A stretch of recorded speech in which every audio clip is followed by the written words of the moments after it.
When the Berlin Wall fell on November 9, 1989, the world suddenly opened up to people living under communism in East Germany.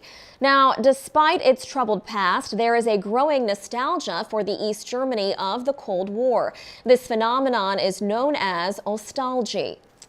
But as VOA's Henry Ridgwell tells On Assignment's Rebecca Ward, many older Germans have no fond memories of the Berlin Wall and what it represents. In 1961, August 13th, 1961 is the day that the wall went up, virtually overnight. Dividing the city, dividing families, people even crossing the wall using buildings to jump out, go in one entrance and jump out the other side into West Germany. That's what it was like initially.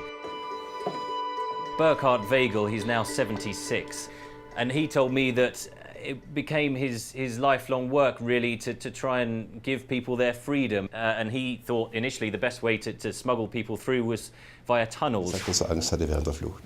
I asked every escapee if they were scared, and not a single one said they were frightened during the escape. They think this has to work and I will behave correctly.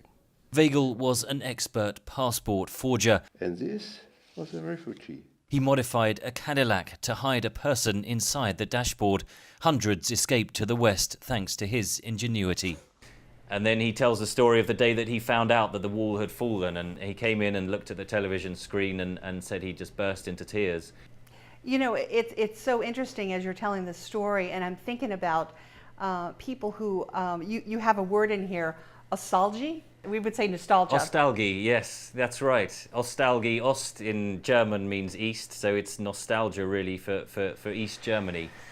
Particularly among the icons and the old sort of items that you used to be able to buy in the East. The Trabants, those old plastic cars that were made in East Germany, the old sweets, the washing powders, the childhood things that everyone might be sort of nostalgic for. Among those who lived in East Germany, there is a theory that some of them are nostalgic for perhaps a more straightforward, more predictable way of life, where you've sort of got a guaranteed job from the state. You know what your expenses are, you know what your job is going to earn, you know what you're going to do for your holidays.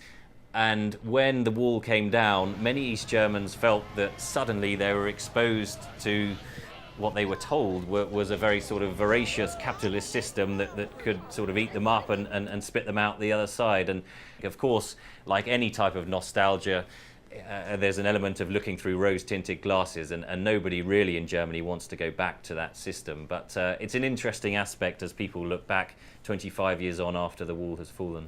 The surviving infrastructure of the old regime provides a strong antidote to nostalgia. This was known as the Palace of Tears.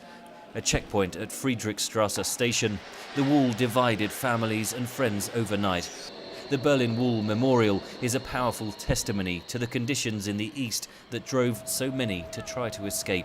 There was no political sort of freedom of speech, no freedom of travel, and no freedom for the press. For younger generations in unified Germany, nostalgia is confined to museums and history books. For many of those who grew up in the East, childhood nostalgia is mixed with painful memories. I wanted to ask you, Henry, about your experience growing up in Europe. How did you experience seeing it from just a European view? I was only 10 years old when the wall came down, so just in my history lessons at school, and I do remember the history teacher coming in and telling us this was the most important day of our lives so far in world history. You'll remember this for the rest of your lives. Since then, it has become clear that this was a momentous day for Europe, of course, not just for Germany.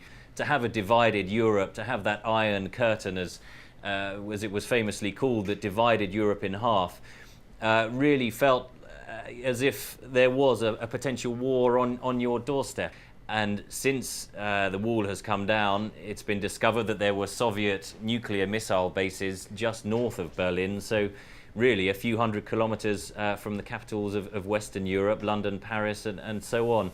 So the world really was geared up physically to an East-West confrontation in those days. And I think really that's what scares a lot of people about the current geopolitics of the tensions between East and West, because they know, we know what can happen. And so when we talk about currently about President Putin and the tensions between he and Western leaders, there is a history of that, and that's why it is really quite so frightening. All right, and we of course want to thank Henry Ridgwell in London for that inside look at this piece of history. Henry will be with us again next week talking about the economic effects of Germany's reunification.